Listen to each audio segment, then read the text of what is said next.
la source de la vie de l'homme. Le ciel, la terre viennent de sa puissance. Rien de vivant ne peut transcender sa portée, son autorité. Ainsi qui que l'on soit, chacun doit obéir à Dieu, se soumettre à sa domination, à son contrôle, ses commandements. Tu es impatient de trouver la vie, la vérité, le Dieu à qui faire confiance pour t'offrir la vie éternelle. Si tu désires la vie éternelle, trouve sa source et où est Dieu. Dieu est la vie immuable, lui seul a le chemin de vie. Comme Dieu est le chemin de vie, Dieu est le chemin de vie éternelle.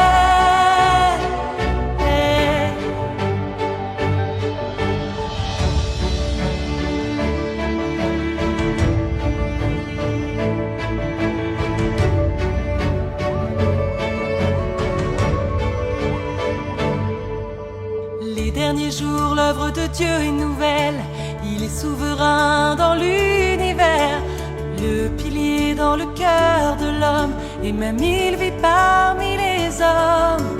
Ainsi il montre le chemin et conduit l'homme vers le chemin de vie. Dieu vient sur terre parmi les hommes, l'homme gagne la vie et existe. Dieu commande l'univers pour aider son œuvre de gestion. Au ciel, dans le cœur humain, mais Dieu vit aussi dans ce monde. Nier cette vérité ne donne ni vie ni le chemin de vérité. Si tu désires la vie éternelle, trouve sa source et où est Dieu. Dieu est la vie immuable, lui seul a le chemin de vie. Comme Dieu est le chemin de vie, Dieu est le chemin de vie éternelle.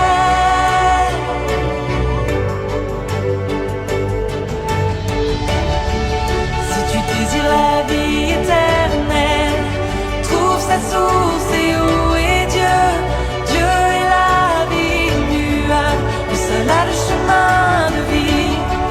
Comme Dieu est le chemin de vie, Dieu est le chemin de vie éternelle.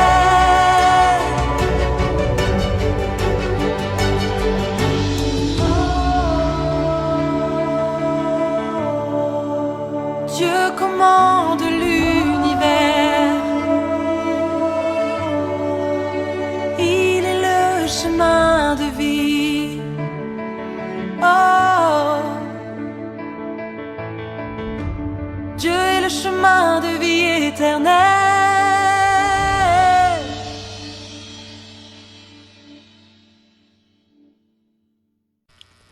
De même, il est de mon devoir de vous rappeler que le croyant doit courir de manière à remporter le prix de la vocation céleste, selon 1 Corinthiens 9, le verset 24. Et c'est celui qui persévérera jusqu'à la fin qui sera sauvé, selon Matthieu 10, le verset 22, Matthieu 24, le verset 13, et Marc 13, le verset 13. En effet, il ne faut pas oublier que nous sommes une race élue, un sacerdoce royal, une nation sainte et un peuple acquis par le sang de Christ, et que nous sommes également des sacrificateurs pour Dieu et pour Jésus, selon 1 Pierre le chapitre 2, le verset 9, et Apocalypse 1, les versets 5 et 6, Apocalypse 1er, le verset 6, Apocalypse 5, le verset 10, et Exode 19, le verset 6. C'est pourquoi il est écrit, et je cite dans 2 Corinthiens, le chapitre 6, nous lirons tout le chapitre. Puisque nous travaillons avec Dieu, nous vous exhortons à ne pas recevoir la grâce de Dieu en vain. Car il est dit, au temps favorable, je t'ai exaucé. Au jour du sabbat, au jour du salut, je t'ai secouru. Voici maintenant le temps favorable. Voici maintenant le jour du salut.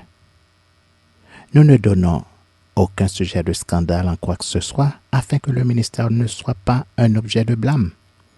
Mais nous nous rendons à tous égards recommandables, comme serviteurs de Dieu, par beaucoup de patience dans les tribulations, dans les calamités, dans les détresses, sous les coups, dans les prisons, dans les troubles, dans les travaux, dans les veilles, dans les jeûnes, par la pureté, par la connaissance, par la longanimité, par la bonté, par un esprit saint, par une charité sincère, par la parole de vérité, par la puissance de Dieu, par les armes offensives et défensives de la justice, au milieu de la gloire et de l'ignominie, au milieu de la mauvaise et de la bonne réputation, étant regardé comme imposteur, quoique véridique, comme inconnu, quoique bien connu, comme mourant, et voici nous vivons, comme châtiés, quoique nommés à mort, comme attristés, et nous sommes toujours joyeux, comme pauvres, et nous en enrichissons plusieurs, comme n'ayant rien,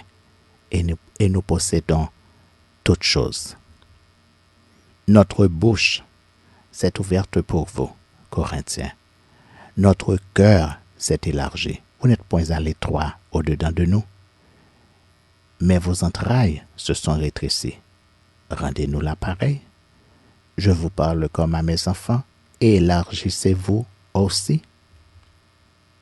Ne vous mettez pas avec les infidèles sous un joug étranger, car quel rapport y a-t-il entre la justice et l'iniquité? Ou qu'y a-t-il de commun entre la lumière et les ténèbres? Quel accord y a-t-il entre Christ et Bélial? Ou quel part a le fidèle avec l'infidèle? Quel rapport y a-t-il entre le temple de Dieu et les idoles? Car nous sommes le temple de Dieu vivant, le temple du Dieu vivant, comme Dieu l'a dit. J'habiterai et je marcherai au milieu d'eux, je serai leur Dieu et ils seront mon peuple. C'est pourquoi sortez du milieu d'eux et séparez-vous, Dieu le Seigneur. Ne touchez pas à ce qui est impur et je vous accueillerai. Je serai pour vous un père et vous serez pour moi des fils et des filles, dit le Seigneur Tout-Puissant. La seconde mort n'a plus de pouvoir sur les vrais chrétiens qui sont en Jésus-Christ, selon Apocalypse 20, le verset 6. Dieu n'est pas le Dieu des morts, mais des vivants, selon Matthieu 22, les versets 31 et 32, Marc 12, les versets 26 et 27, et Luc 20, le verset 38 qui dit, Luc le chapitre 20, le verset 38, Dieu n'est pas Dieu des morts, mais des vivants, car pour lui, tous sont vivants. Selon ce texte, les vrais croyants qui sont déjà décédés ne sont pas morts, mais ils se reposent, et ils attendent la résurrection. Pourquoi? Parce que ce n'est pas à la résurrection que leur vie éternelle va commencer, mais cette vie éternelle avait déjà commencé de leur vivant. C'est pour cela que Jésus avait dit à Marie, la sœur de Lazare, « Je suis la résurrection et la vie. Celui qui croit en moi vivra, même quand il serait mort, selon Jean le chapitre 11, le verset 25. Lorsque Jésus avait dit aux disciples, « Laisse les morts ensevelir leurs morts, et toi, suis-moi » dans Matthieu le chapitre 8, le verset 22, et Luc le chapitre 9, le verset 60. Il ressort clairement de cette déclaration que, selon Jésus, il y a effectivement deux différentes sortes de morts. Le premier est spirituellement mort. Le deuxième est physiquement mort. Laisse les morts ensevelir leurs morts signifie laisse ceux qui sont morts spirituellement enterrer ceux qui sont morts physiquement et spirituellement. Je l'ai déjà dit et je le répète. La parole de Dieu explique la parole de Dieu et il n'y a pas de contradiction dans la Bible. Et je vais vous donner la preuve immédiatement. Dans Jacques le chapitre 2, les versets 19 et 20 et le verset 26, nous lisons et je cite. « Tu crois qu'il y a un seul Dieu. Tu fais bien. Les démons le croient aussi et ils tremblent. Veux-tu savoir, ô homme vain, que la foi sans les œuvres est inutile? Comme le corps sans âme est mort, de même la foi sans les œuvres est morte. » En effet, un démon avait dit, et je cite, dans Marc le chapitre 1er, les versets 23 et 24, et dans Luc le chapitre 4, le verset 34. Il se trouva dans leur synagogue un homme qui avait un esprit impur et qui s'écria, « Qu'y a-t-il entre nous et toi, Jésus de Nazareth? Tu es venu pour nous perdre. Je sais qui tu es, le Saint de Dieu. » Deux autres démons avaient dit, et je cite dans Matthieu le chapitre 8, les versets 28 et 29. Lorsqu'il fut à l'autre bord dans le pays des Gadaréniens, deux démoniaques sortant des sépulcres vinrent devant de lui. Ils étaient si furieux que personne n'osait pas passer par là. Et voici, ils s'écrièrent, « Qu'y a-t-il entre nous et toi, fils de Dieu? Es-tu venu ici pour nous tourmenter avant le temps? » Cela signifie que ces démons ne croyaient pas seulement que Jésus est le Fils de Dieu, mais ils savaient que Jésus est le Fils de Dieu et le Saint de Dieu. Quelle est la différence entre « je crois » et « je sais » ? Je crois signifie je pense, mais je n'en suis pas sûr et certain. Tandis que je sais signifie j'ai la certitude absolue et je n'ai aucun doute que c'est ça. Ce qui signifie que je sais est beaucoup plus fort et beaucoup plus puissant que je crois. Par exemple, Job avait dit, et je cite dans Job 19, les versets 25 à 27, « Je sais que mon Rédempteur est vivant et qu'il se lèvera le dernier sur la terre. Quand ma peau sera détruite, il se lèvera. Quand je n'aurai plus de chair, je verrai Dieu. Je le verrai et il me sera favorable. Mes yeux le verront et non ceux d'un autre. Mon âme languit d'attente au-dedans de moi. » Comme vous pouvez le constater, nous ne sommes pas les premiers à croire dans la résurrection après la mort. En effet, Job qui a vécu du temps d'Abraham ou même avant Abraham, était sûr et certain qu'il y aura une résurrection des justes pour la vie éternelle. Maintenant, je vous pose la question suivante. Ces démons qui croient et qui savent que Jésus est le Fils de Dieu, est-ce qu'ils ont la vie éternelle selon les textes que nous avons cités auparavant? La réponse est non. Non, ils n'ont pas la vie éternelle. Au contraire, ils ont la mort éternelle, selon qu'il est écrit, et je cite dans Matthieu le chapitre 25, le verset 41 qui dit « Ensuite Jésus dira à ceux qui seront à sa gauche, « Retirez-vous de moi, maudits. Allez dans le feu éternel qui a été préparé pour le diable et pour ses anges. » Et je cite également dans Apocalypse 20, les versets 13 à 15 qui dit « La mer rendit les morts qui étaient en elle, et la mort et le séjour des morts rendirent les morts qui étaient en eux, et chacun fut jugé selon ses œuvres. Et la mort et le séjour des morts furent jetés dans les temps de feu. » C'est la seconde mort, les temps de feu. quiconque ne fut pas trouvé écrit dans le livre de vie fut jeté dans les temps de feu.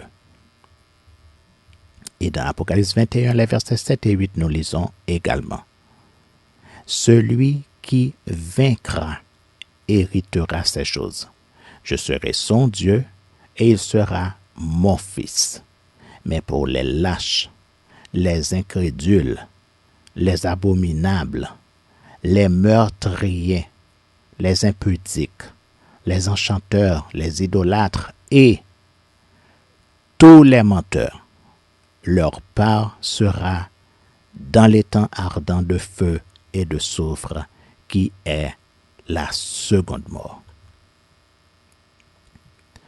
Tous les menteurs signifient tous les fils de Satan, selon Jean le chapitre 8, le verset 44, qui dit, et je cite: Vous avez pour père le diable, et vous voulez accomplir les désirs de votre père. Il a été meurtrier dès le commencement, et il ne se tient pas dans la vérité, parce qu'il n'y a pas de vérité en lui.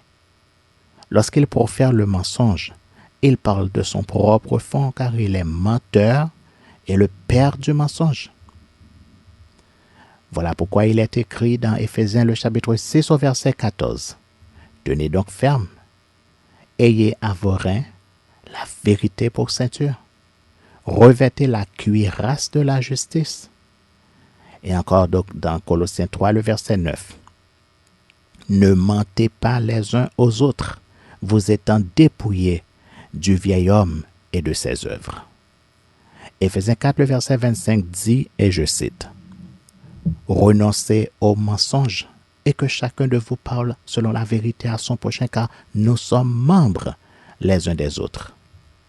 Et dans Apocalypse 22, les versets 14 et 15, nous lisons, et je cite: Heureux ceux qui lavent leurs robes, afin d'avoir droit à l'arbre de vie et d'entrer par les portes de la ville. Dehors, les chiens, les enchanteurs, les impudiques, les meurtriers, les idolâtres, et quiconque aime et pratique le mensonge. Si, jusqu'à présent, toute ta vie est bâtie sur le mensonge, sache que, d'abord et avant tout, la première condition pour suivre Jésus-Christ et donc pour rentrer dans la vie éternelle est citée dans Luc le chapitre 9, les versets 23 à 26 qui dit: Si quelqu'un veut venir après moi, qu'il renonce à lui-même, qu'il se charge chaque jour de sa croix et qu'il me suive. Car celui qui voudra sauver sa vie la perdra, mais celui qui la perdra à cause de moi la sauvera. Et que servirait-il à un homme de gagner tout le monde s'il se détruisait ou se perdait lui-même? Car quiconque aura honte de moi et de mes paroles, le Fils de l'homme aura honte de lui quand il viendra dans sa gloire et dans celle du Père et des saints anges. Voilà pourquoi il est écrit, et je cite dans Jacques 1er le verset 22, mettez en pratique la parole et ne vous bornez pas à l'écouter en vous trompant vous-même par de faux raisonnements. Voilà pourquoi il est écrit, je cite dans Romains 2, les versets 13 à 16, qui dit: Ce ne sont pas en effet ceux qui écoutent la loi qui sont justes devant Dieu, mais ce sont ceux qui la mettent en pratique qui seront justifiés. Quand les païens qui n'ont point la loi font naturellement ce que prescrit la loi, ils sont, eux qui n'ont point la loi, une loi pour eux-mêmes. Ils montrent que l'œuvre de la loi est écrite dans leur cœur, leur conscience en rendant témoignage et leurs pensées s'accusant ou se défendant tour à tour. C'est ce qui paraîtra au jour où, selon mon évangile, Dieu jugera par Jésus-Christ les actions secrètes des hommes. Et c'est pourquoi Jésus dit exactement la même chose, avec beaucoup plus de précision, et je cite dans Matthieu le chapitre 7, les versets 19 à 21 qui dit: Tout arbre qui ne porte pas de bons fruits est coupé et jetés au feu. C'est donc à leurs fruits que vous les reconnaîtrez. Ceux qui me disent « Seigneur, Seigneur », n'entreront pas tous dans le royaume des cieux, mais celui-là seul qui fait la volonté de mon Père qui est dans les cieux. C'est pourquoi il est également écrit, et je cite dans Luc 3, les versets 7 à 10. Jean-Baptiste disait donc à ceux qui venaient en foule pour être baptisés par lui, « Race de vipères, qui vous a appris à fuir la colère à venir? Produisez donc des fruits dignes de la repentance et ne vous mettez pas à dire en vous-même, nous avons Abraham pour père. Car je vous déclare que de ces pierres, Dieu peut susciter des enfants à Abraham. Déjà même la cognée est mise à la racine des arbres. Tout arbre donc qui ne produit pas de bons fruits sera coupé et jeté au feu. » La foule l'interrogeait, disant, « Que devons-nous donc faire ?»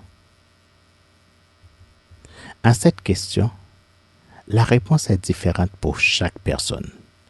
Par exemple, pour celui qui vit dans l'adultère, la réponse est « quitter l'adultère ». Pour celui qui est voleur, arrête de voler et rends ce que tu as volé. Pour celui qui est menteur, choisis de dire la vérité. Pour celui qui est méchant et injuste, deviens bon et juste, et ainsi de suite. En effet, la réponse de Jean-Baptiste, et je cite dans Luc 3, les versets 10 à 14, dit « La foule l'interrogeait disant, « Que devons-nous donc faire ?» Il leur répondit, « Que celui qui a 2 tuniques partage avec celui qui n'en a point, et que celui qui a de quoi manger agisse de même. » Il vint aussi des publicains pour être baptisés et lui dire, « Maître, que devons-nous faire ?» Il leur répondit, « N'exigez rien au-delà de ce qui vous a été ordonné. » Des soldats aussi lui demandèrent, « Et nous, que devons-nous faire ?» Il leur répondit, « Ne commettez ni extorsion, ni fraude envers personne, et contentez-vous de votre solde. » Écoutez attentivement ce que dit Jean, le chapitre 5, le verset 24.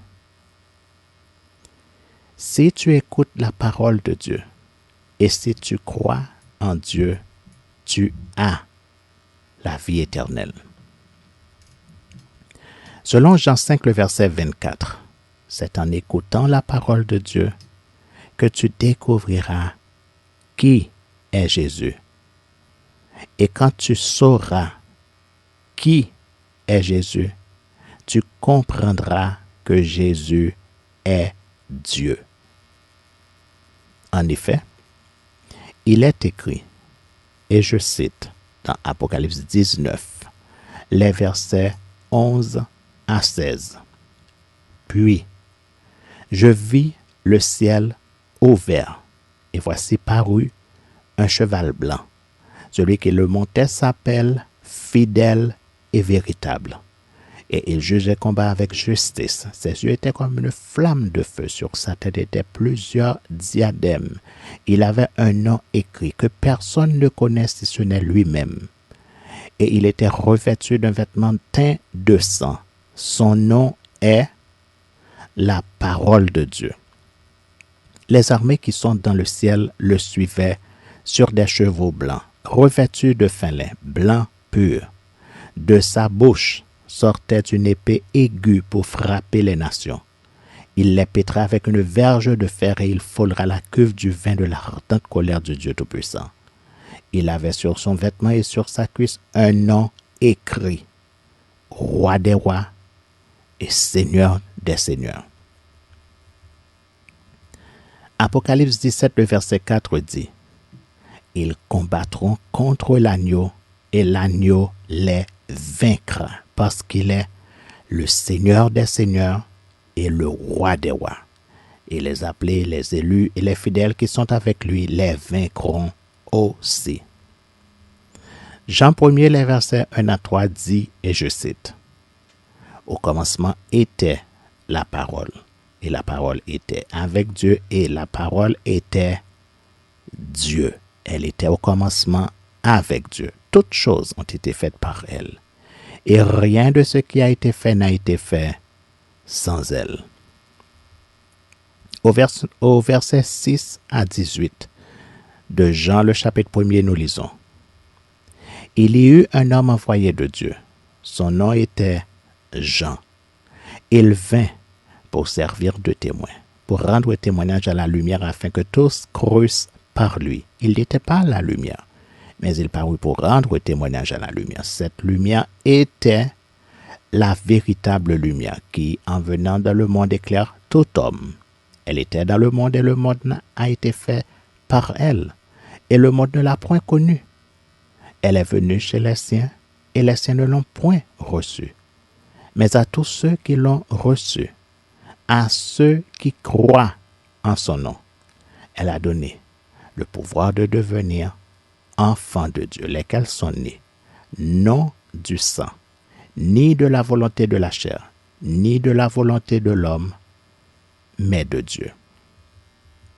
Et la parole a été faite chair, et elle a habité parmi nous, pleine de grâce et de vérité.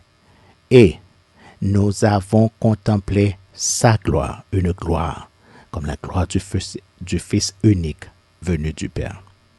Jean lui a rendu témoignage et s'est écrié, c'est celui dont j'ai dit, celui qui vient après moi m'a précédé car il était avant moi.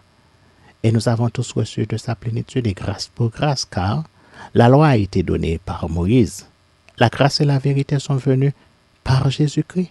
Personne n'a jamais vu Dieu. Le Fils unique qui est dans le sein du Père est celui qui l'a fait connaître. Et les apôtres de Jésus ont su qui était Jésus en disant dans 1 Jean le chapitre 5, le verset 20. Nous savons aussi que le Fils de Dieu est venu et qu'il nous a donné l'intelligence pour connaître le véritable. Et nous sommes dans le véritable, en son Fils Jésus-Christ. C'est lui qui est le Dieu véritable et la vie éternelle. Voilà pourquoi nous lisons dans Jean 14, les versets 8 à 11. Philippe lui dit, « Seigneur, montre-nous le Père et cela nous suffit. » Jésus lui dit, « Il y a si longtemps que je suis avec vous et tu ne m'as pas connu, Philippe? Celui qui m'a vu a vu le Père. Comment dis-tu, montre-nous le Père? Ne crois-tu pas que je suis dans le Père et que le Père est en moi? Les paroles que je vous ai dites, je ne les dis pas de moi-même, mais le Père qui demeure en moi, c'est lui qui fait les œuvres. Croyez-moi, je suis dans le Père et le Père est en moi. Croyez du moins à cause de ses œuvres.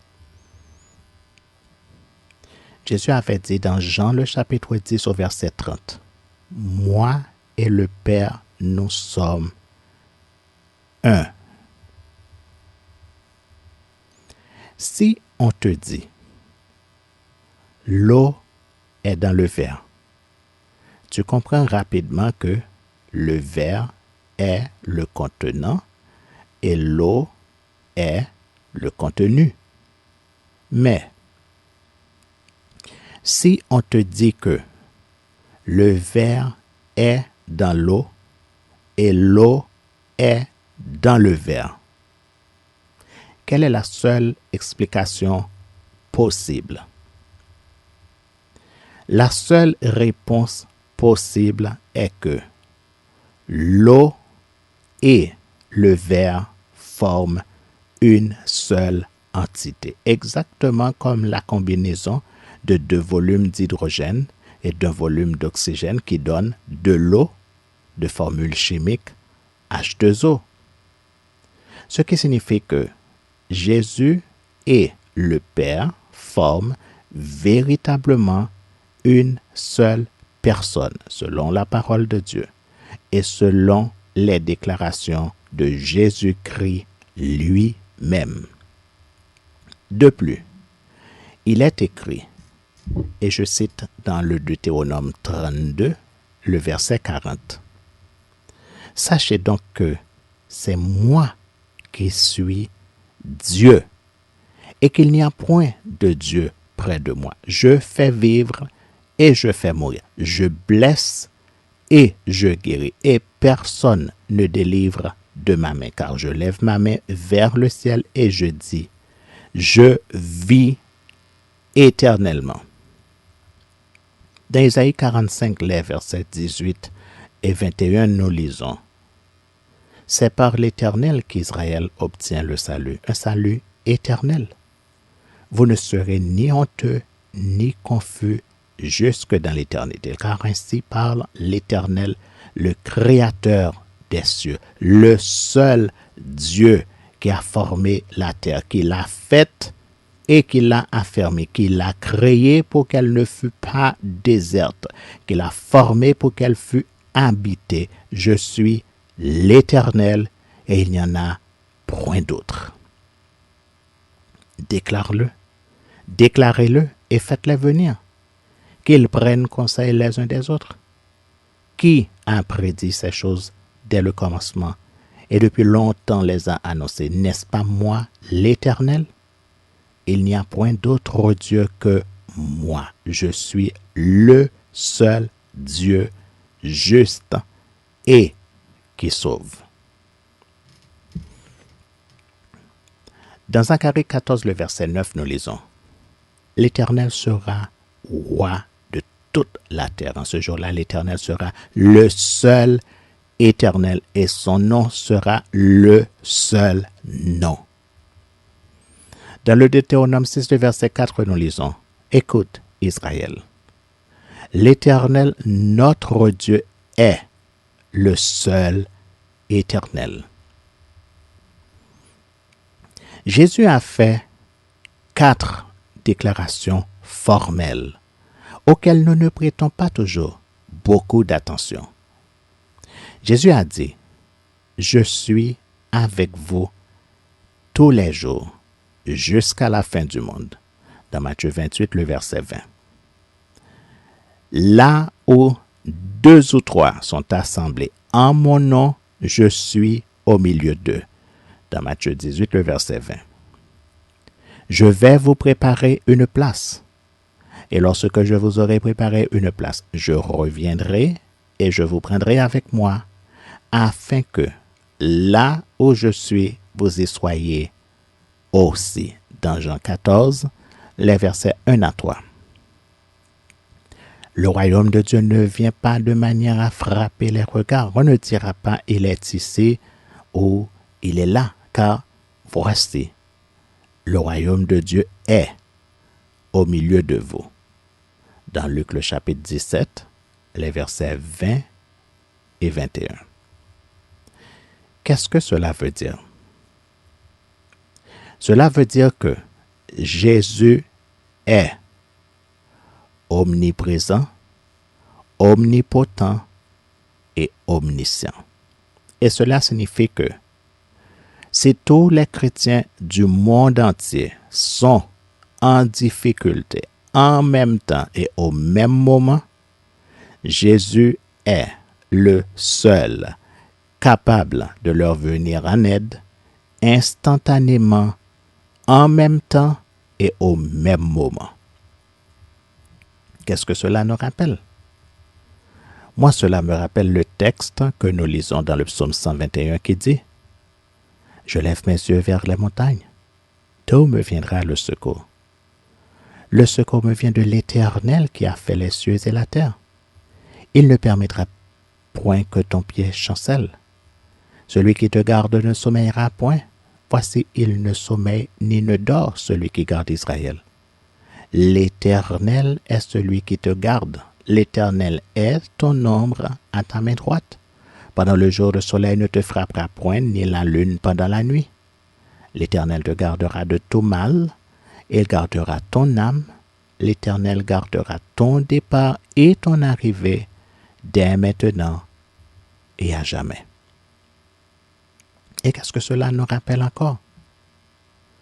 Moi, cela me rappelle que Jésus est véritablement le gardien de nos âmes et le bon berger qui donne sa vie pour ses brebis, selon 2 Pierre 2, le verset 25 et Jean 10, le verset 11. Oui, Jésus est véritablement le seul éternel, selon qu'il est écrit, et je cite dans Jérémie 10, le verset 11 qui dit, « Les dieux qui n'ont point fait les cieux et la terre disparaîtront de la terre et de dessous les cieux. » Pourquoi? Nous lisons la réponse dans 1 Jean le chapitre 5, le verset 20 qui dit, « Nous savons aussi que le Fils de Dieu est venu et qu'il nous a donné l'intelligence pour connaître le véritable. Et nous sommes dans le véritable en son Fils Jésus-Christ. C'est lui qui est le Dieu véritable et la vie éternelle. » Nous savons tous que l'être humain est composé d'un corps, d'une âme et d'un esprit qui, ensemble, forment l'être humain tout entier, selon 1 Thessaloniciens, le chapitre 5, le verset 23. En effet, tout le monde sait qu'un fou, c'est quelqu'un qui a perdu l'esprit.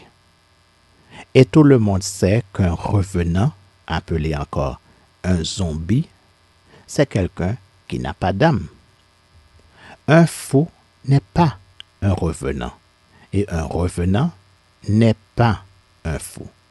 De même, tout le monde sait qu'un cadavre, c'est un corps sans âme ni esprit.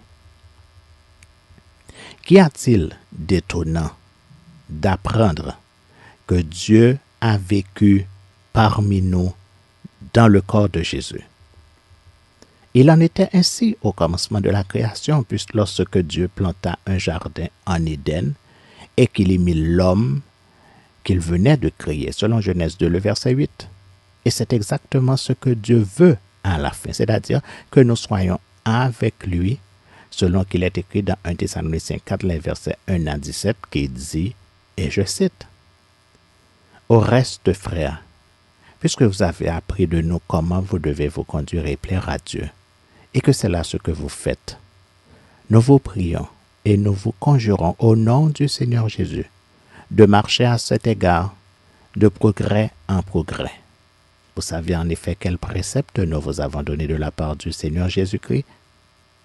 Ce que Dieu veut, c'est votre sanctification, c'est que vous vous absteniez de l'impudicité, c'est que chacun de vous sache posséder son corps dans la sainteté et l'honnêteté sans vous livrer à une convoitise passionnée comme font les païens qui ne connaissent pas Dieu. C'est que personne n'use envers son frère de fraude et de cupidité dans les affaires parce que le Seigneur tire vengeance de toutes ces choses comme nous l'avons déjà dit et attesté. Car Dieu ne nous a pas appelés à l'impureté mais à la sanctification. Celui donc qui rejette ses préceptes ne rejette pas un homme, mais Dieu qui vous a aussi donné son Saint-Esprit. Pour ce qui est de l'amour fraternel, vous n'avez pas besoin qu'on vous en écrive, car vous avez vous-même appris de Dieu à vous aimer les uns les autres. Et c'est aussi ce que vous faites envers tous les frères dans la Macédoine entière. Nous vous exhortons, frères, à abonder toujours plus dans cet amour et à mettre votre honneur à vivre tranquille, à vous occuper de vos propres affaires et à travailler de vos mains comme nous vous l'avons recommandé, en sorte que vous vous conduisiez honnêtement envers ceux du dehors et que vous n'ayez besoin de personne. Nous ne voulons pas, frères, que vous soyez dans l'ignorance au sujet de ceux qui dorment, afin que vous ne vous affligez pas comme les autres qui n'ont point d'espérance, car si nous croyons que Jésus est mort et qu'il est ressuscité, croyons aussi que Dieu ramènera par Jésus et avec lui ceux qui sont morts. Voici en effet ce que nous vous déclarons d'après la parole du Seigneur.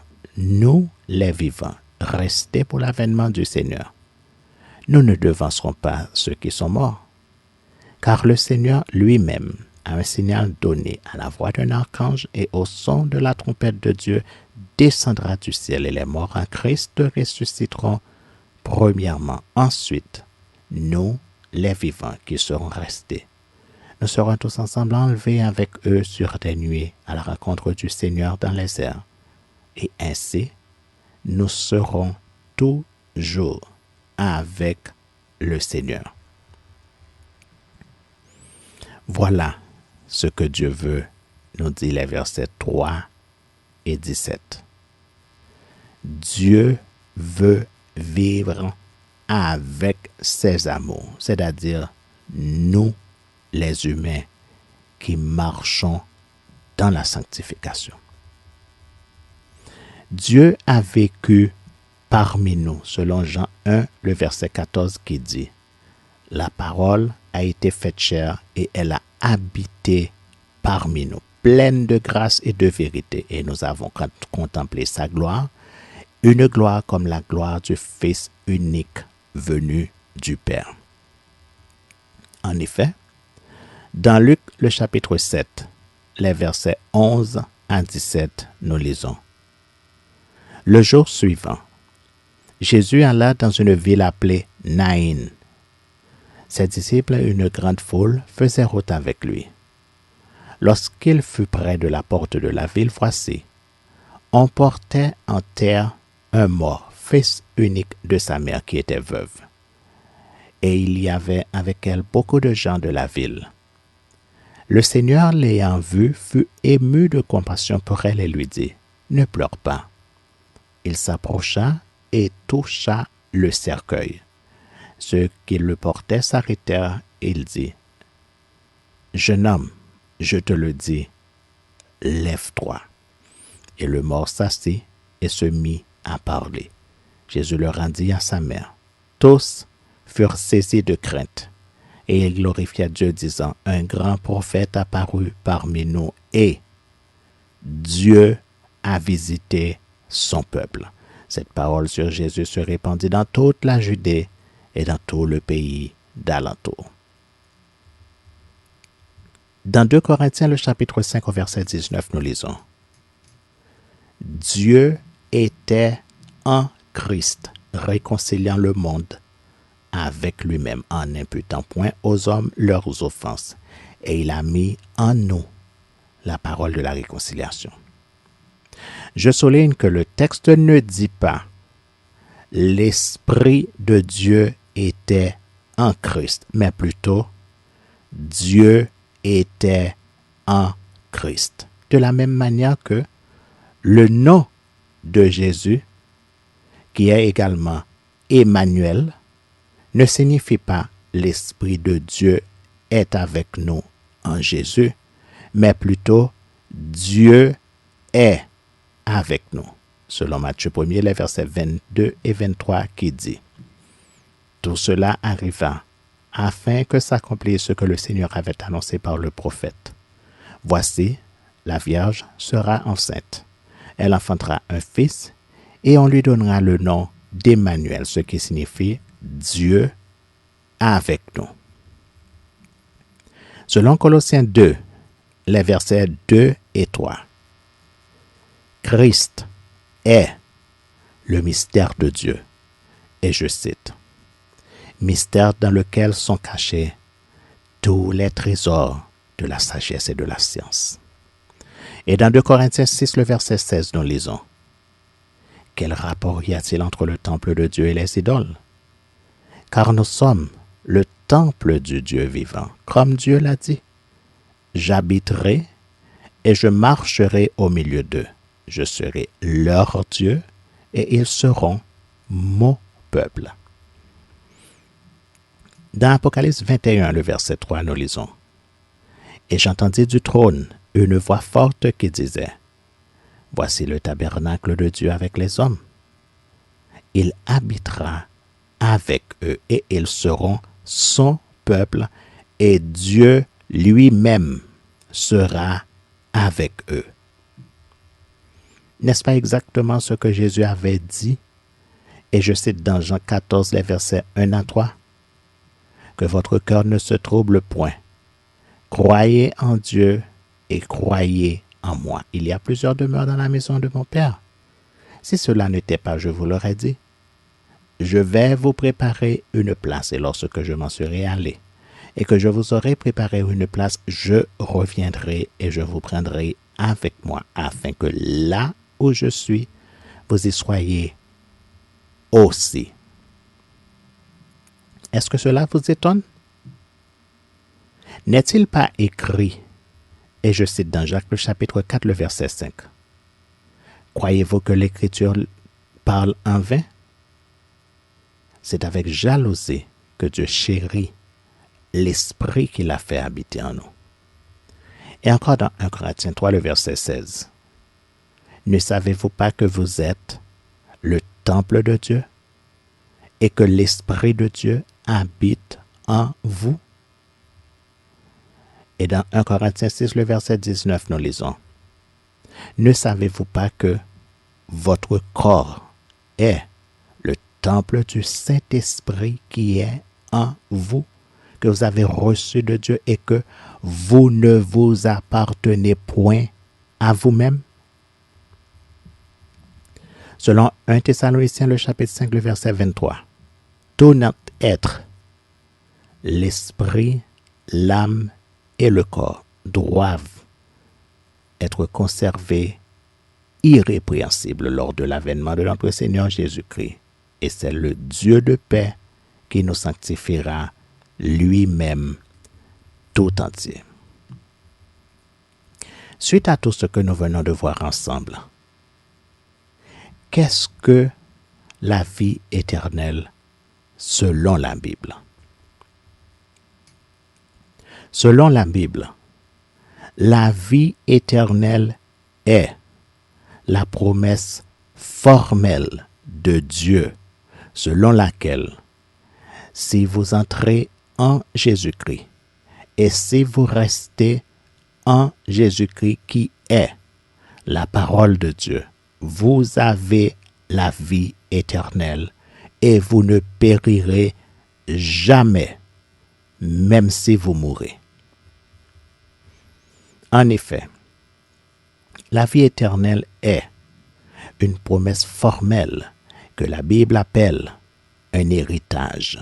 Selon Marc 10, les versets 29 et 30, Jean 6, le verset 27, Galates 6, le verset 8, Jean 6, le verset 51, Acte 26, le verset 18, Colossiens 1, le verset 12, Jean le chapitre 6, les versets 40 et 54, Jean 12, le verset 25, Daniel 12, le verset 2, Tite 3, le verset 7, 1 Jean 2, les versets 24 et 25, Luc 10, le verset 25, Luc 18, le verset 18, Marc 10, le verset 17, Matthieu 19, le verset 16 et le verset 29, Tite 1, les versets 1 et 2, Romains 2, les versets 6 et 7, Luc 18, le verset 30, Jean 10, les versets 24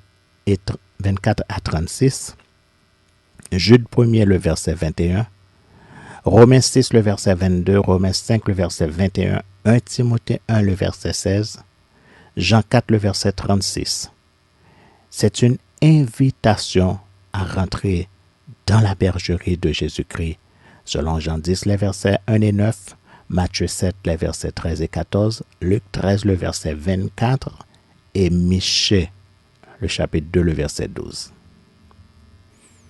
Que dit la promesse?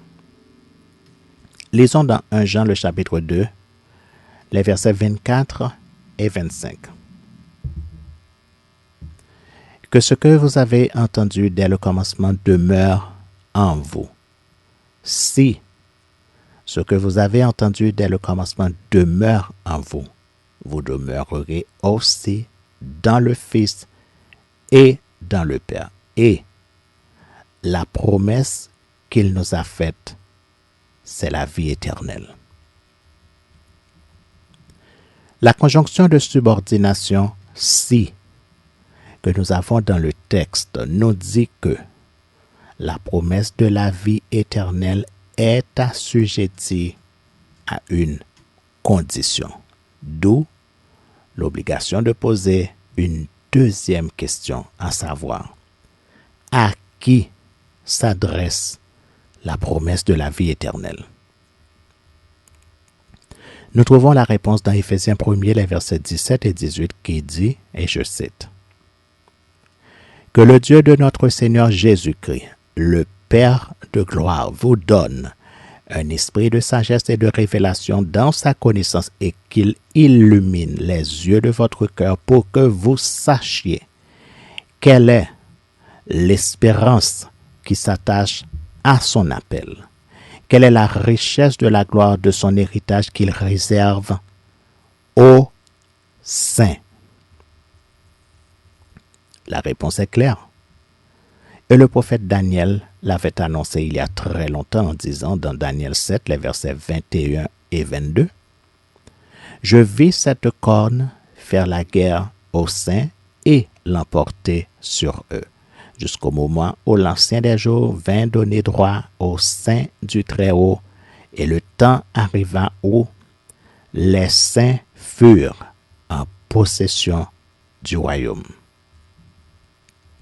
Dans Matthieu 25, les versets 31 à 34, nous lisons, « Lorsque le Fils de l'homme viendra dans sa gloire avec tous les anges, il s'assiera sur le trône de sa gloire. Toutes les nations seront assemblées devant lui. Il séparera les uns d'avec les autres, comme le berger sépare les brebis d'avec les boucs.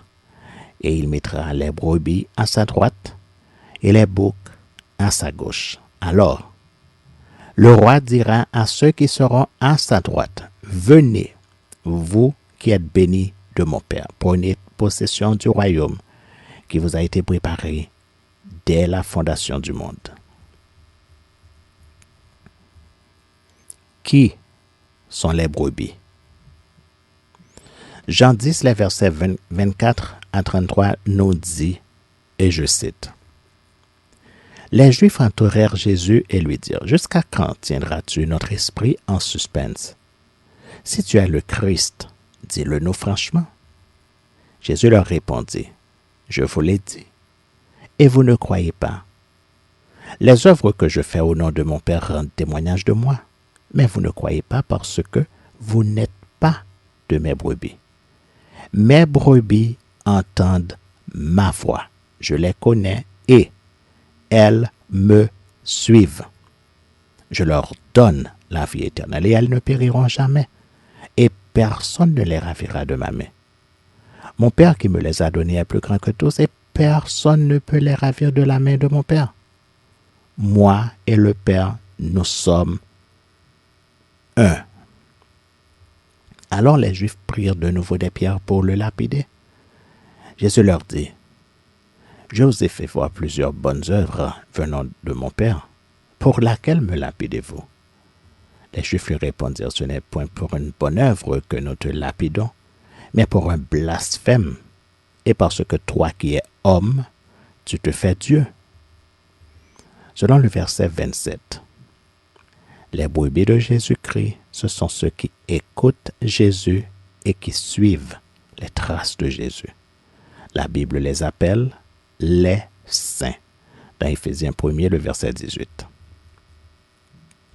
Nous venons de voir qu'il y a un appel qui est rattaché à la vie éternelle, selon Éphésiens 1er, le verset 18, et selon 1 Timothée 6, le verset 11. Et selon Jésus, c'est un appel qui est manifeste et perceptible. Et nous pouvons lire le texte dans Apocalypse 3, le verset 20 qui dit, « Voici, je me tiens à la porte et je frappe. Si quelqu'un entend ma voix et ouvre la porte, j'entrerai chez lui, je souperai avec lui et lui avec moi. » Dans Jean 14, le verset 23, nous lisons, « Si quelqu'un m'aime, dit Jésus, il gardera ma parole et mon Père l'aimera. Nous viendrons à lui et nous ferons notre demeure chez lui. Celui qui ne m'aime pas et qui ne garde point mes paroles, et la parole que vous entendez n'est pas de moi. » Je reprends le verset 24 qui dit, « Celui qui ne m'aime pas ne garde point mes paroles. Et les paroles que vous entendez n'est pas de moi, mais du Père qui m'a envoyé. Je vous ai dit ces choses pendant que je demeure avec vous, mais le consolateur, l'Esprit Saint que le Père enverra en mon nom, vous enseignera toutes choses et vous rappellera ce que je vous ai dit. Dans 1 Timothée 6, le verset 12, nous lisons, et je cite, je commence à partir du verset 1er jusqu'au verset 12. 1 Timothée, le chapitre 6. Que tous ceux qui sont sous le joug de la servitude regardent leur maître comme digne de tout honneur, afin que le nom de Dieu et la doctrine ne soient pas blasphémés. Et que ceux qui ont des fidèles pour maîtres ne les méprisent pas sous prétexte qu'ils sont frères, mais qu'ils les servent d'autant mieux que ce sont des frères et des bien-aimés qui s'attachent à leur faire du bien. Enseigne ces choses et recommande-les. Si quelqu'un enseigne de fausses doctrines et ne s'attache pas aux saines paroles de notre Seigneur Jésus-Christ et à la doctrine qui est selon la piété, il est enflé d'orgueil, il ne sait rien, et il a la maladie des questions oiseuses et des disputes de mots d'où naissent l'envie, les querelles, les calomnies, les mauvais soupçons, les vaines discussions d'hommes corrompus d'entendement, privés de la vérité et croyant que la piété est une source de gain. C'est en effet une grande source de gain que la piété a avec le contentement. Car nous n'avons rien apporté dans le monde, et il est évident que nous n'en pouvons rien apporter. Si donc nous avons la nourriture et le vêtement, cela nous suffira. Mais ceux qui veulent s'enrichir tombent dans la tentation, dans le piège et dans beaucoup de désirs insensés et pernicieux qui plongent les hommes dans la ruine et la perdition. Car l'amour de l'argent est une racine de tous les maux, et quelques-uns en étant possédés se sont égarés loin de la foi et se sont jetés eux-mêmes dans bien des tourments. Pour toi, homme de Dieu, fuis ces choses et recherche la justice, la piété, la foi, la charité, la patience et la douceur. Combat le bon combat de la foi. Saisis la vie éternelle à laquelle tu as été appelé et pour laquelle tu as fait une belle confession en présence d'un grand nombre de témoins. Je te recommande devant Dieu qui donne la vie éternelle à toutes choses et devant Jésus-Christ qui fait une belle confession devant Ponce Pilate, de garder le commandement et de vivre sans tâche ni reproche jusqu'à l'apparition de notre Seigneur Jésus-Christ que manifestera en son temps le bienheureux et seul souverain, le roi des rois et le Seigneur des seigneurs, qui seul possède l'immortalité, qui habite une lumière inaccessible que nul homme n'a vue ni ne peut voir, à qui appartiennent l'honneur et la puissance éternelle. Amen. Le verset 12 dit « Combat le bon combat de la foi. Saisis la vie éternelle à laquelle tu as été appelé. » Que dit l'appel exactement? Luc 9, les versets 23 à 26 dit, et je cite, « Jésus dit à tous, si quelqu'un veut venir après moi, qu'il renonce à lui-même, qu'il se charge chaque jour de sa croix et qu'il me suive. Car celui qui voudra sauver sa vie la perdra. Mais celui qui la perdra à cause de moi la sauvera. Et que servirait-il à un homme de gagner tout le monde s'il se détruisait ou se perdait lui-même? Car quiconque aura honte de moi et de mes paroles, le Fils de l'homme aura honte de lui quand il viendra dans sa gloire et dans celle du Père et des saints anges. Comprenez-vous maintenant pourquoi très peu de gens veulent écouter l'appel de Dieu et encore moins répondre à cet appel? En effet, qui veut renoncer à tout pour prendre sa croix et suivre Jésus? qui? Je vous laisse le soin de répondre à cette question. C'est la même chose pour le mariage. Celui qui choisit de se marier choisit de renoncer à toutes les autres femmes pour s'attacher à sa femme, et idem pour les épouses. Il est donc clair que le mariage n'est pas fait pour les polygames, et le mariage n'est pas fait non plus pour ceux et celles qui refusent de se donner, selon qu'il est écrit, et je cite dans 1 Corinthiens 7, les versets 3 à 5, qui dit que le mari rende à sa femme ce qu'il lui doit, et que la femme agisse de même envers son mari. La femme n'a pas autorité sur son propre corps, mais c'est le mari. Et pareillement, le mari n'a pas autorité sur son propre corps, mais c'est la femme. Ne vous privez point l'un de l'autre, si ce n'est d'un commun accord pour un temps, afin de vaquer à la prière, puis retourner ensemble, de peur que Satan ne vous tente par votre incontinence. Je me souviens qu'une fois, dans un message, je disais aux jeunes filles de notre église, « Mes filles, si vous voulez rester maîtres de votre corps, ne vous mariez pas. » Et elles m'ont regardé comme si j'étais un extraterrestre ou une apparition. Même si je leur ai expliqué que selon 1 Corinthiens 7, les versets 3 à 5, qu'après le mariage, le conjoint n'est plus le maître de son corps, mais c'est l'autre qui devient le maître de ton corps et vice-versa. Alors,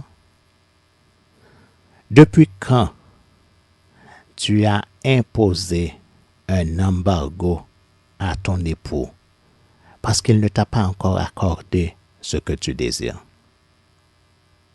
Cela fait combien de temps qu'il dort seul sur le canapé pendant que toi, tu es au chaud dans un lit trop grand pour toi seul? Pourquoi tu lui dis constamment « Ne m'approche pas et ne me touche pas ». Lisez et relisez 1 Corinthiens 7, les versets 3 à 5, puis méditez là-dessus. Quelle est la définition biblique de la vie éternelle? Dans Jean 17, les versets 1 à 5, nous lisons. Après avoir ainsi parlé, Jésus leva les yeux au ciel et dit, « Père, l'heure est venue. Glorifie ton Fils afin que ton Fils te glorifie, selon que tu lui as donné pouvoir sur toute chair, afin qu'il accorde la vie éternelle à tous ceux que tu lui as donnés.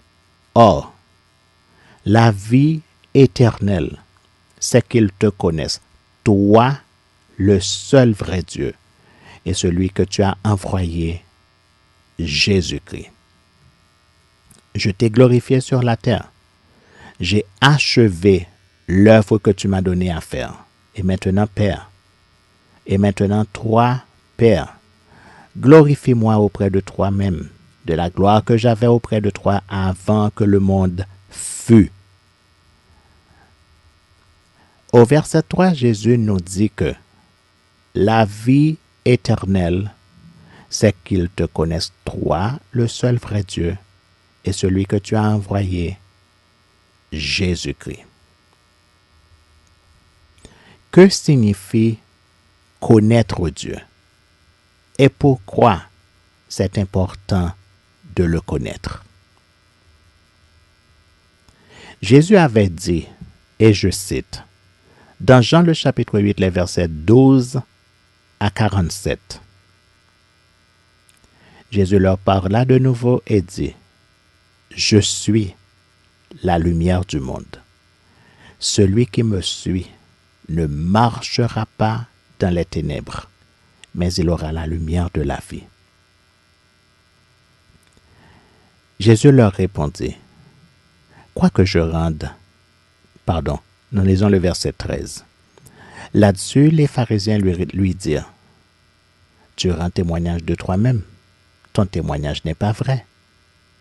Jésus leur répondit, quoique je rende témoignage de moi-même, mon témoignage est vrai, car je sais d'où je suis venu et où je vais, mais vous ne savez d'où je viens ni où je vais. Vous jugez selon la chair, moi je ne juge personne. Et si je juge, mon jugement est vrai, car je ne suis pas seul. Mais le Père qui m'a envoyé est avec moi. Il est écrit dans votre loi que le témoignage de deux hommes est vrai. Je rends témoignage de moi-même et le Père qui m'a envoyé rend témoignage de moi. Ils lui dirent donc, où est ton Père? Jésus répondit, vous ne connaissez ni moi, ni mon Père. Si vous me connaissiez, vous connaîtriez aussi mon Père. Jésus dit ces paroles enseignant dans le temple, au lieu où était le trésor, et personne ne le saisit parce que son heure n'était pas encore venue. Jésus leur dit encore, je m'en vais, et vous me chercherez, et vous mourrez dans votre péché. Vous ne pouvez venir où je vais. Sur quoi les Juifs dirent, se tuera-t-il lui-même, puisqu'il dit, vous ne pouvez venir où je vais. Et il leur dit, vous êtes d'en bas, moi je suis d'en haut. Vous êtes de ce monde, moi je ne suis pas de ce monde. C'est pourquoi je vous ai dit que vous mourrez dans vos péchés, car si vous ne croyez pas ce que je suis, vous mourrez dans vos péchés. Qui es-tu? Lui dirent-ils. Jésus leur répondit ce que je vous ai dit dès le commencement. J'ai beaucoup de choses à dire de vous et à juger en vous. Mais celui qui m'a envoyé est vrai, et ce que j'ai entendu de lui, je le dis au monde. Ils ne comprirent pas qu'il leur parlait du Père. Jésus donc leur dit, quand vous aurez élevé le Fils de l'homme, alors vous connaîtrez ce que je suis, et que je ne fais rien de moi-même, mais que je parle selon que le Père m'a enseigné. Celui qui m'a envoyé est avec moi, et il ne m'a pas laissé seul, parce que je fais toujours ce qui lui est agréable. Comme Jésus parlait ainsi, plusieurs crurent en lui, et il dit aux Juifs qui avaient cru en lui, si vous demeurez dans ma parole, vous êtes vraiment mes disciples, vous connaîtrez la vérité, et la vérité vous affranchira. Ils lui répondirent, nous sommes la postérité d'Abraham, et nous ne fûmes jamais esclaves de personne. Comment dis-tu, vous deviendrez libres? En vérité, je vous le dis, leur répliqua Jésus.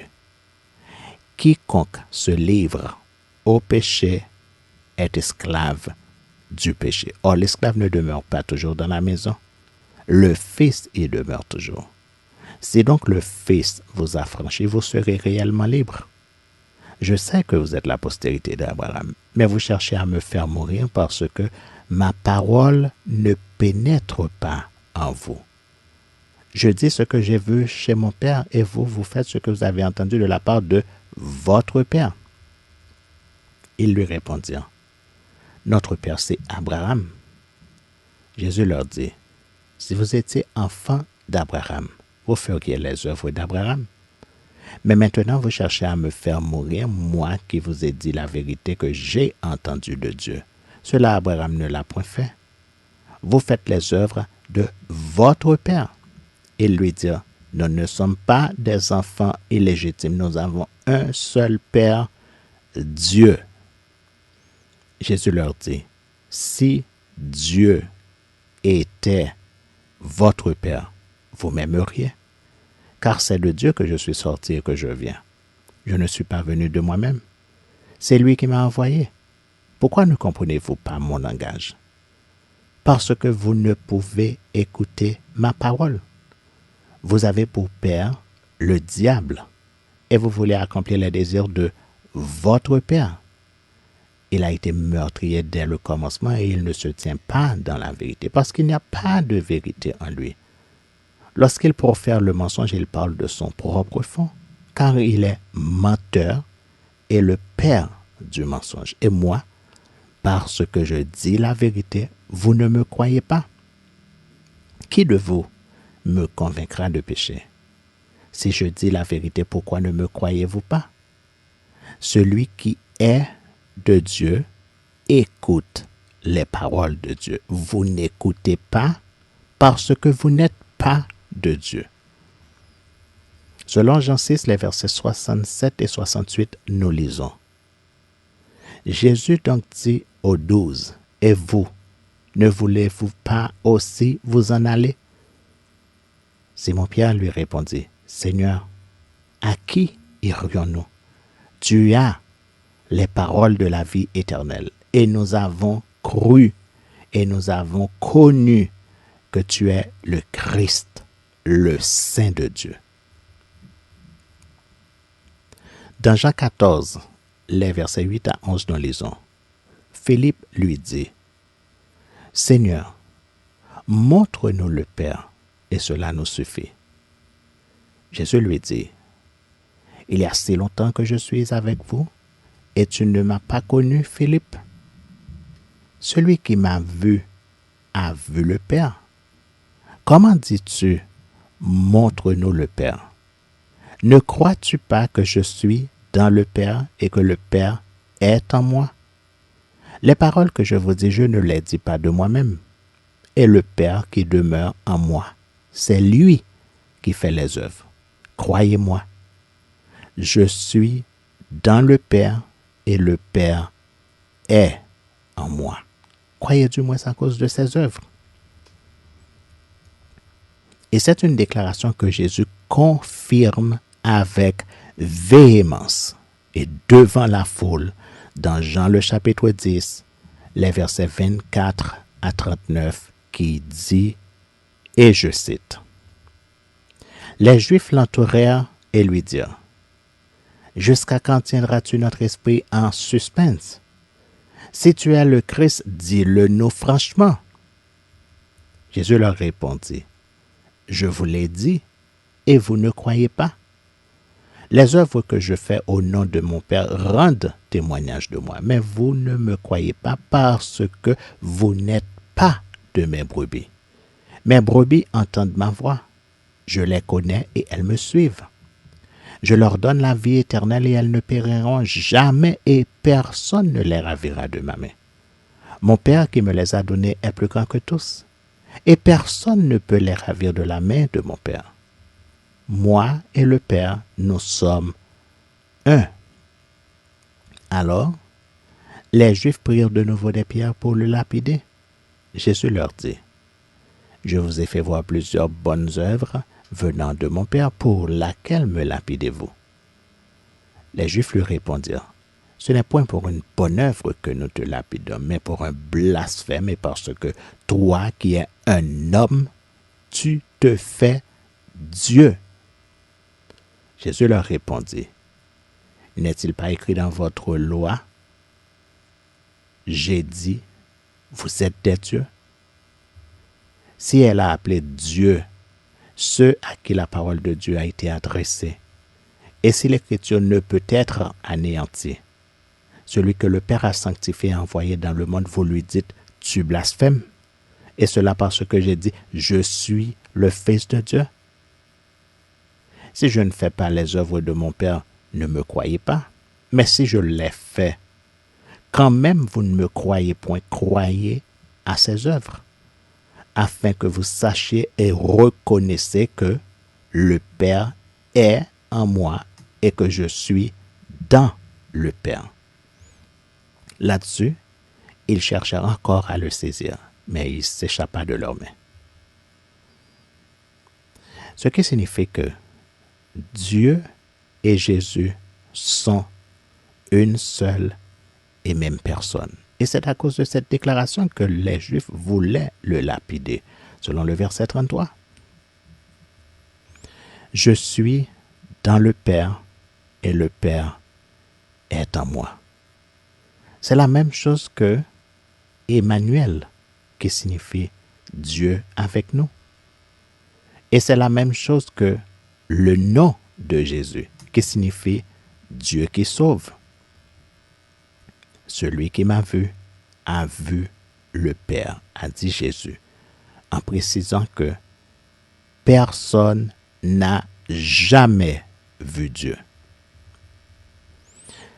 La déclaration selon laquelle Jésus est l'image de Dieu, le reflet de la gloire de Dieu et l'empreinte de sa personne, c'est-à-dire l'empreinte de Dieu. Selon Colossiens, le chapitre 1er, le verset 15, et Hébreux, le chapitre 1er, les versets 1 à 3. Cela signifie que Jésus et Dieu sont identiques. En effet, partout dans le monde, on identifie quelqu'un d'abord avec sa photo, ensuite avec son empreinte digitale. De plus, la seule chose qui nous renvoie fidèlement notre reflet, c'est-à-dire notre image, c'est le miroir. Ce qui signifie que si vous mettez Dieu devant un miroir, vous verrez Jésus.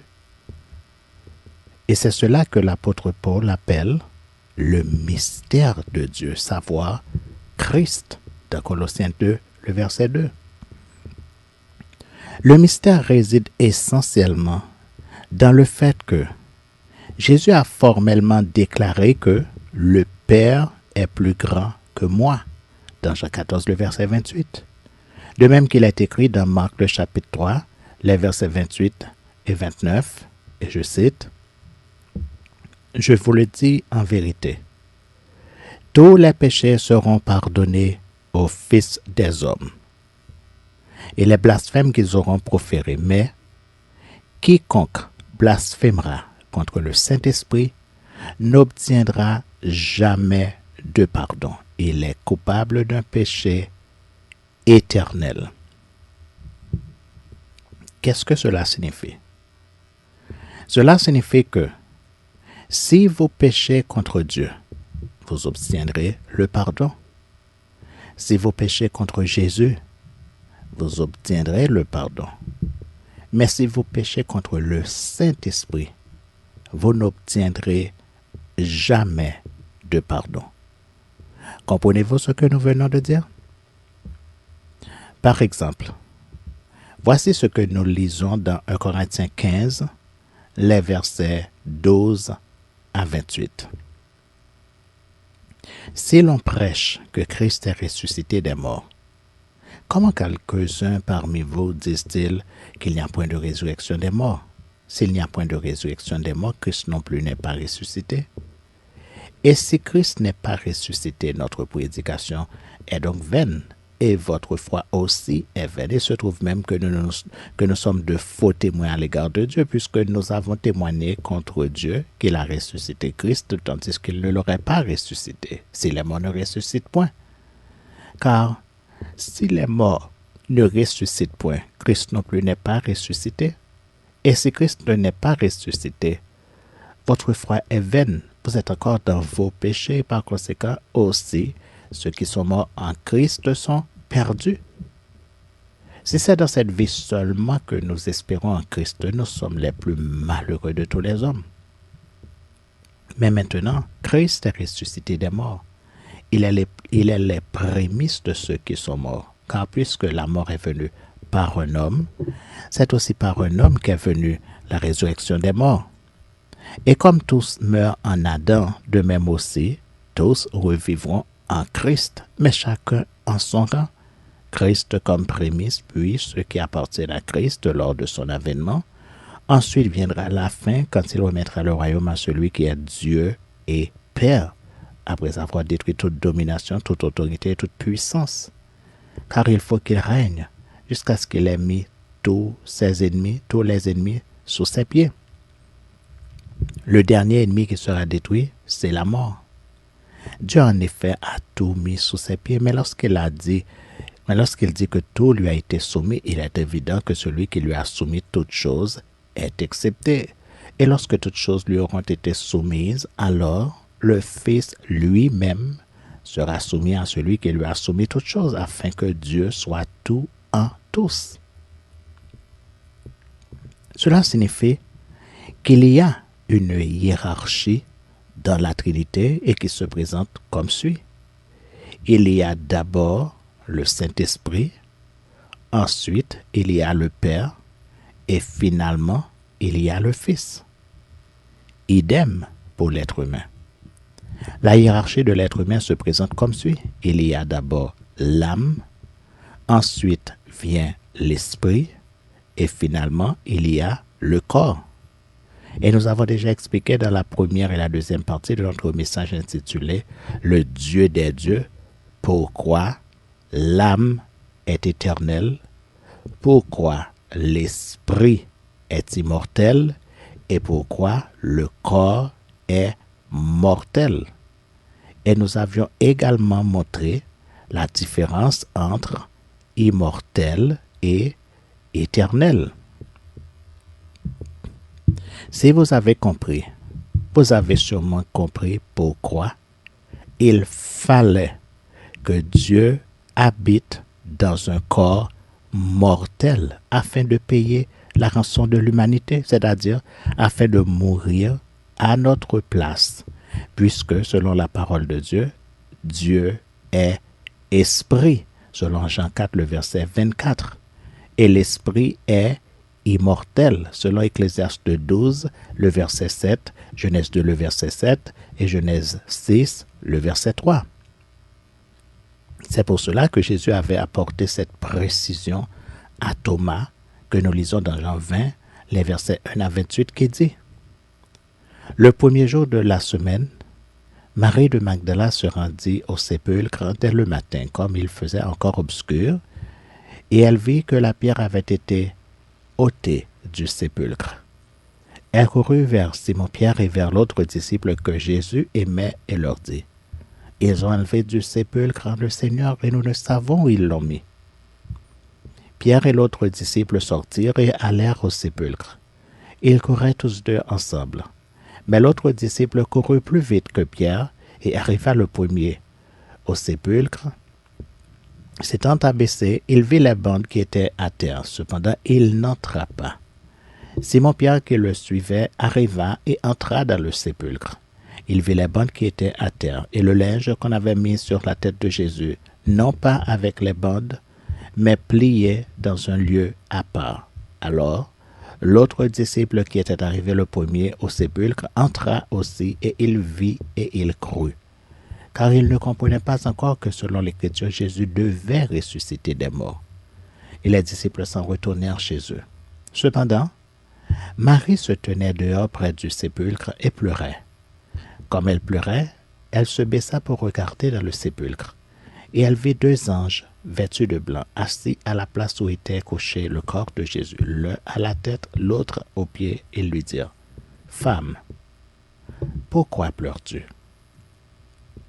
Elle leur répondit « Parce qu'ils ont enlevé mon Seigneur et je ne sais où ils l'ont mis. » En disant cela, elle se retourna et elle vit Jésus debout, mais elle ne savait pas que c'était Jésus. Jésus lui dit « Femme, pourquoi pleures-tu? Qui cherches-tu » Elle, pensant que c'était le jardinier, lui dit « Seigneur, si c'est toi qui l'as emporté, dis-moi où tu l'as mis, et je le prendrai. » Jésus lui dit « Marie. » Elle se retourna et lui dit en hébreu « Rabboni », c'est-à-dire « Maître ». Jésus lui dit « Ne me touche pas, car je ne suis pas encore monté vers mon Père. Mais va trouver mes frères et dis-leur que je monte vers mon Père et votre Père, vers mon Dieu et votre Dieu. » Marie de Magdala alla annoncer aux disciples qu'elle avait vu le Seigneur et qu'il lui avait dit ces choses. Le soir de ce jour, qui était le premier de la semaine, les portes du lieu où se trouvaient les disciples étant fermées à cause de la crainte qu'ils avaient des Juifs, Jésus vint se présenta au milieu d'eux et leur dit, « La paix soit avec vous. » Et quand il eut dit cela, il leur montra ses mains et son côté. Les disciples furent dans la joie en voyant le Seigneur. Jésus leur dit de nouveau, « La paix soit avec vous. Comme le Père m'a envoyé, moi aussi je vous envoie. » Après ces paroles, il souffla sur eux et leur dit, « Recevez le Saint-Esprit. Ceux à qui vous pardonnerez les péchés, ils leur seront pardonnés. Et ceux à qui vous les retiendrez, ils leur seront retenus. » Thomas, appelé Didyme, l'un des 12, n'était pas avec eux lorsque Jésus vint. Les autres disciples lui dirent donc, « Nous avons vu le Seigneur. » Mais il leur dit, « Si je ne vois dans ses mains la marque des clous, et si je ne mets mon doigt dans la marque des clous, je ne mets ma main dans son côté, je ne croirai point. » 8 jours après, les disciples de Jésus étaient de nouveau dans la maison, et Thomas se trouvait avec eux. Jésus vint, les portes étant fermées, se présenta au milieu d'eux et dit, « La paix soit avec vous. » Puis il dit à Thomas, « Avance ici ton doigt et regarde mes mains. Avance aussi ta main et mets-la dans mon côté et ne sois pas incrédule, mais crois. » Thomas lui répondit, « Mon Seigneur et mon Dieu. » Jésus lui dit, « Parce que tu m'as vu, tu as cru. Heureux ceux qui n'ont pas vu et qui ont cru. » Dans la version de Luc, au chapitre 24, les versets 36 à 40, nous lisons, « Tandis qu'il parlait de la sorte, Jésus lui-même se présenta au milieu d'eux et leur dit, « La paix soit avec vous. » Saisis de frayeur et d'épouvante, ils croyaient voir un esprit, mais il leur dit, « Pourquoi êtes-vous troublés? Et pourquoi pareille pensée s'élève-t-elle dans vos cœurs? Voyez mes mains et mes pieds, c'est bien moi. Touchez-moi et voyez, un esprit n'a ni chair ni os, comme vous voyez que j'ai. » Et en disant cela, il leur montra ses mains et ses pieds. Comme dans leur joie, ils ne croyaient point encore et qu'ils étaient dans l'étonnement, il leur dit, « Avez-vous ici quelque chose à manger? » Ils lui présentèrent du poisson rôti et un rayon de miel. Et il en prit et il en mangea devant eux. Jésus a fait cette démonstration pour leur montrer qu'il était véritablement ressuscité et qu'il avait un corps physique. Voilà pourquoi il est écrit dans Colossiens le chapitre 2, les versets 13 et 14, et je cite, « En Jésus-Christ habite corporellement toute la plénitude de la divinité. Vous avez tout pleinement en lui, qui est le chef de toute domination et de toute autorité. Et c'est en lui que vous avez été circoncis d'une circoncision que la main n'a pas faite, mais de la circoncision de Christ, qui consiste dans le dépouillement du corps de la chair. Ayant été ensevelis avec lui par le baptême, vous êtes aussi ressuscités en lui et avec lui par la foi en la puissance de Dieu qui l'a ressuscité des morts. Vous qui étiez morts par vos offenses, et par l'incirconcision de votre chair, il vous a rendu à la vie avec lui en nous faisant grâce pour toutes nos offenses. Il a effacé l'acte dont les ordonnances nous condamnaient qui subsistaient contre nous, et il l'a détruit en le clouant à la croix. Il a dépouillé les dominations et les autorités et les a livrées publiquement en spectacle en triomphant d'elles par la croix. Voilà pourquoi Dieu est venu dans un corps mortel appelé Jésus, selon Philippiens 2, les versets 5 à 11, qui dit, et je cite, « Ayez en vous les sentiments qui étaient en Jésus-Christ, lequel, existant en forme de Dieu, n'a point regardé comme une proie à arracher d'être égal avec Dieu, mais s'est dépouillé lui-même en prenant une forme de serviteur, en devenant semblable aux hommes, et ayant paru comme un simple homme. Il s'est humilié lui-même, se rendant obéissant jusqu'à la mort, même jusqu'à la mort de la croix. C'est pourquoi aussi Dieu l'a souverainement élevé et lui a donné le nom qui est au-dessus de tout nom, afin qu'au nom de Jésus, tout genou fléchisse dans les cieux, sur la terre et sous la terre, et que toute langue confesse que Jésus-Christ est Seigneur, à la gloire de Dieu le Père. Qu'est-ce qui explique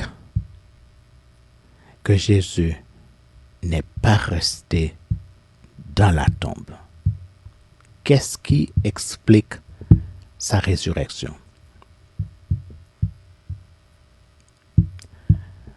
Selon Romains le chapitre 8, les versets 1 à 11, nous lisons: Il n'y a donc maintenant aucune condamnation pour ceux qui sont en Jésus-Christ. En effet, la loi de l'esprit de vie en Jésus-Christ m'a affranchi de la loi du péché et de la mort.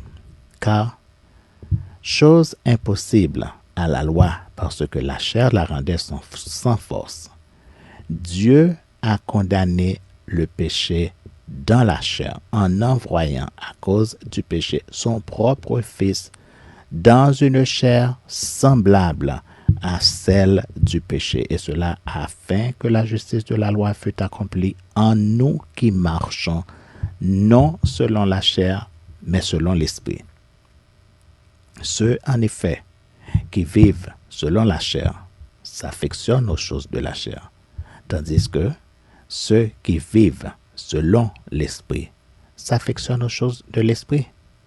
Et l'affection de la chair, c'est la mort, tandis que l'affection de l'esprit, c'est la vie et la paix. Car l'affection de la chair est inimitié contre Dieu, parce qu'elle ne se soumet pas à la loi de Dieu et qu'elle ne le peut même pas. Or, ceux qui vivent selon la chair ne sauraient plaire à Dieu. Pour vous, vous ne vivez pas selon la chair, mais selon l'esprit, si du moins l'esprit de Dieu habite en vous. Si quelqu'un n'a pas l'esprit de Christ, il ne lui appartient pas. Et si Christ est en vous, le corps, il est vrai, est mort à cause du péché, mais l'esprit est vie à cause de la justice. Et si l'esprit de celui qui a ressuscité Jésus d'entre les morts habite en vous, celui qui a ressuscité Christ d'entre les morts rendra aussi la vie à vos corps mortels par son esprit qui habite en vous. En effet, selon 1 Pierre le chapitre 2, les versets 21 à 24 qui dit: Christ aussi a souffert pour vous, vous laissant un exemple, afin que vous suiviez ses traces. Lui qui n'a point commis de péché, et dans la bouche duquel il ne s'est point trouvé de fraude. Lui qui injuriait ne rendait point d'injure, maltraitait ne faisait point de menaces, mais s'en remettait à celui qui juge justement.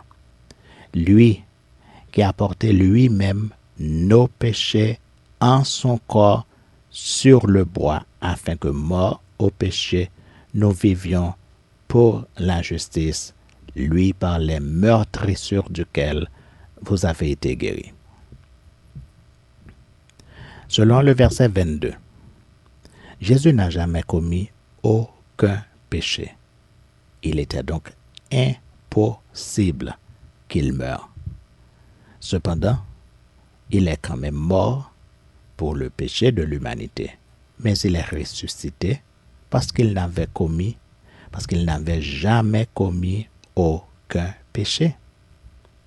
Le principe est simple, et c'est une stricte application de la loi du péché et de la loi de la vie.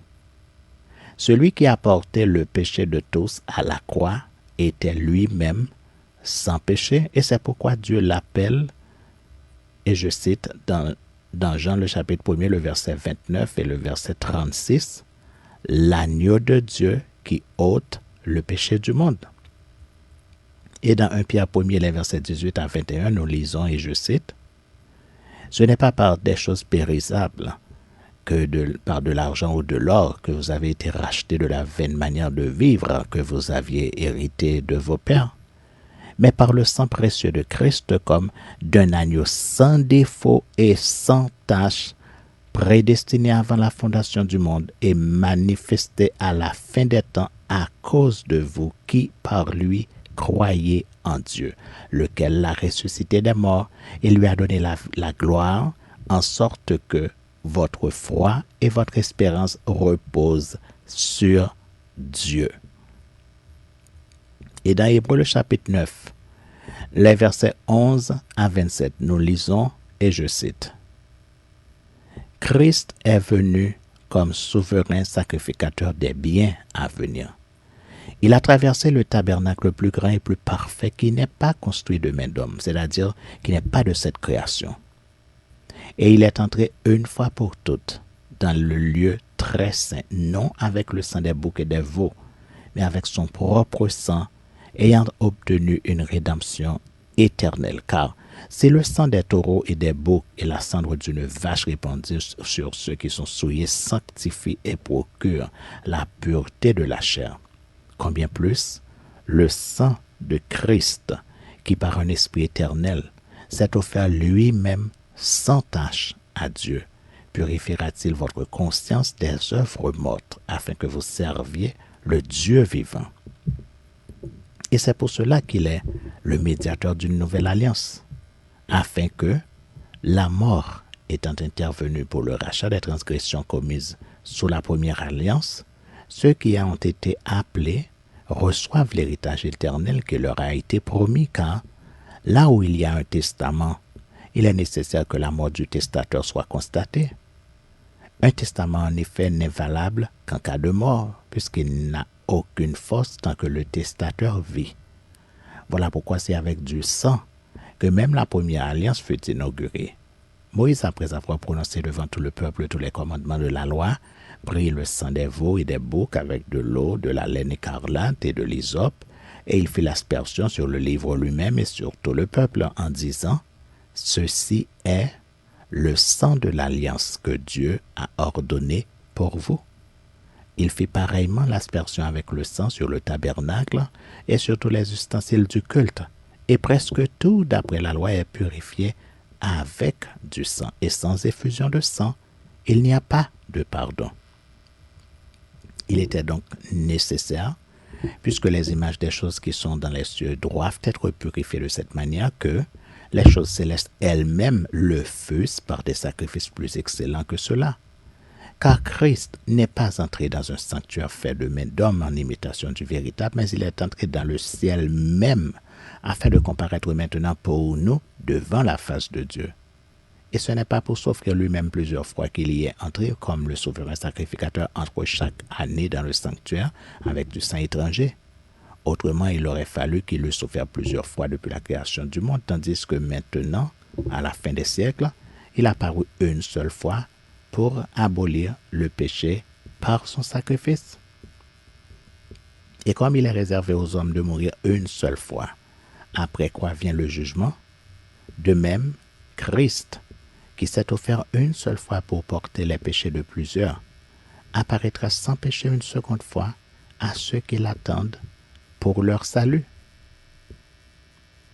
Et c'est ce texte qui explique clairement le sacrifice et la résurrection de Jésus. Aucun juge ne voudra condamner un innocent en sachant que le public et lui-même savent qu'il est innocent. Voilà ce qui s'est passé dans le cas de Jésus. En perdant sa vie en tant qu'homme, il a sauvé nos vies. C'est cela la rançon qu'il a payée. Et Jésus nous ordonne de suivre son exemple selon Matthieu 10, le verset 39, Matthieu 16, le verset 25, Luc 9, le verset 24, Luc 17, le verset 33, Marc 8, le verset 35 et Jean 12, le verset 35. Et je cite dans 1 Jean 3, le verset 16, qui dit « Nous avons connu l'amour en ce qu'il a donné sa vie pour nous. Nous aussi, nous devons donner notre vie pour les frères. » Dans le cas de l'homme, en tant qu'être humain, perdre sa vie ne signifie pas mourir physiquement, mais perdre sa vie signifie renoncer aux œuvres de la chair et renoncer à vivre comme les païens et les incroyants. Cela signifie également renoncer à accomplir notre volonté pour accomplir la volonté de Dieu, selon Romains 8, les versets 12 à 17 et Colossiens 3, les versets 5 à 25. Par exemple, le texte de 1 Pierre 4, les versets 1 à 6 dit, et je cite, « Ainsi donc, Christ ayant souffert dans la chair, vous aussi, armez-vous de la même pensée, car celui qui a souffert dans la chair en a fini avec le péché, afin de vivre non plus selon les convoitises des hommes, mais selon la volonté de Dieu pendant le temps qui lui reste à vivre dans la chair. » C'est assez, en effet, d'avoir dans le temps passé accompli la volonté des païens en marchant dans la dissolution, les convoitises, l'ivrognerie, les excès du manger et du boire et les idolâtries criminelles. Aussi, trouve-t-il étrange que vous ne vous précipitiez pas avec eux dans le même débordement de débauche et ils vous calomnient? Ils rendront compte à celui qui est prêt à juger les vivants et les morts. Car l'évangile a été aussi annoncé aux morts afin que, après avoir été jugés comme les hommes quant à la chair, ils vivent selon Dieu quant à l'esprit. Celui qui a souffert dans la chair en a fini avec le péché, dit le verset 1er.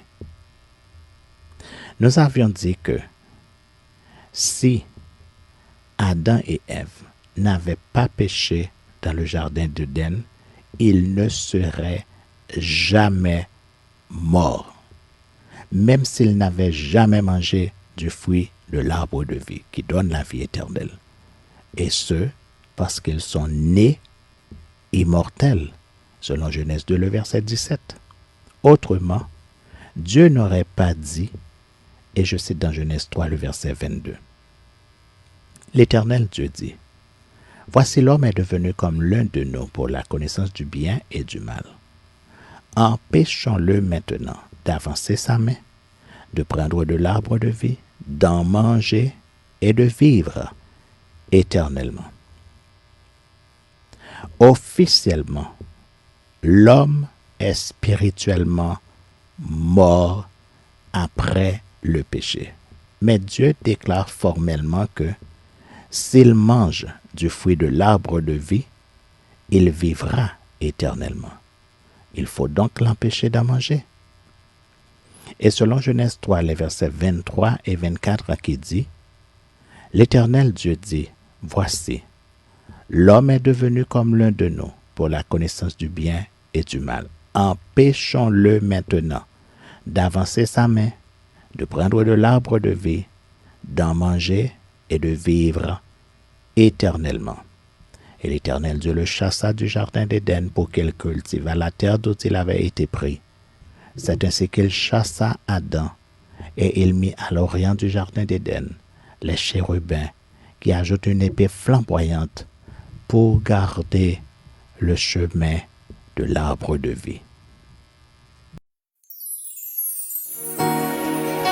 Seigneur, moi crois que tu es mourir. Moi crois que c'est mettre la vie. Moi crois que tu as tout pouvoir. Et moi crois que tu apprenez.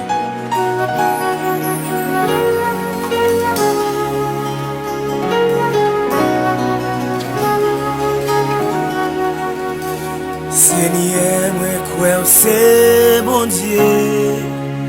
Oui, moi crois que tu apprenez.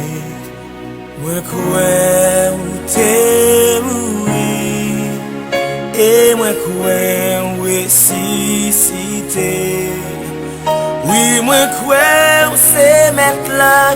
vie.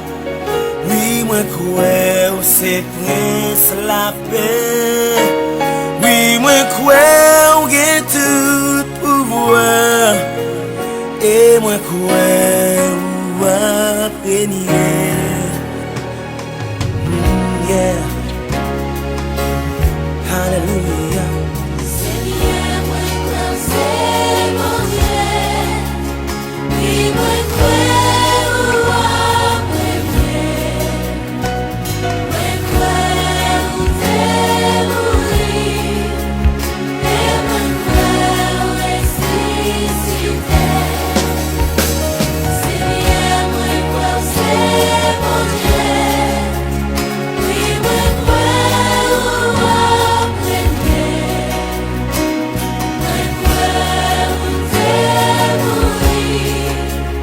Et moi crois ressusciter. Oui, moi crois c'est même la vie.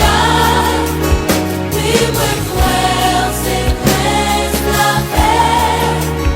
Oui, moi crois que tout pouvoir. Et moi crois à premier. Oui, moi crois. Oui, moi crois c'est même la vie. Oui, moi crois c'est presque la paix. Oui, moi crois que tout pouvoir. Et moi crois à premier. Oui, moi crois c'est même la vie. Oui, moi crois c'est presque la paix. Oui, moi crois que tout pouvoir. Et moi crois à premier.